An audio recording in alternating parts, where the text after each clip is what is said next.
جناب بھٹو صاحب اور ان کی پارٹی نے اپوزیشن نے یہ فیصلہ کر لیا کہ بھئی اس کارروائی کو خفیہ رکھنا ہے،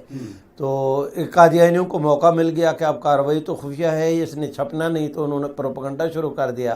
کہ اگر اس کارروائی کو چھاپ دیا جائے تو آدھا ملک قادیانی ہو جائے گا۔ یہ قادیانیوں کا کہنا تھا، یہ قادیانی حضرات نے موقف اختیار کیا۔ پتہ ہے کہ کارروائی چھپنی نہیں، ہم نے اس کے جواب کے اندر کہا کہ بھئی اس کارروائی کو پڑھ کر جن لوگوں نے آدھے ملک نے قادیانی ہونا ہے، تو اس کارروائی کو سن کر اسمبلی کے ممبران میں سے کتنے لوگ قادیانی ہوئے تھے، اور یہ کہ ان میں سے چلو کوئی مسلمان نہ ہوا، کنویس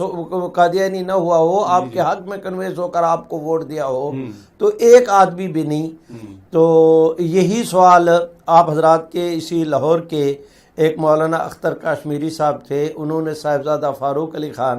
جو اس وقت قومی اسمبلی کے سپیکر تھے اور اس کمیٹی کے چیئرمین تھے، ان سے انٹرویو لیا، اور پھر انہوں نے ایک انٹرویو لیا اٹارنی جنرل سے۔ انہوں نے کہا کہ قادیانیوں کو تو شکر گزار ہونا چاہیے گورنمنٹ کا کہ کارروائی نہیں چھاپ رہے، جس وقت کارروائی چھپی تو قادیانیوں کو منہ دکھانے کی جگہ نہیں رہے گی۔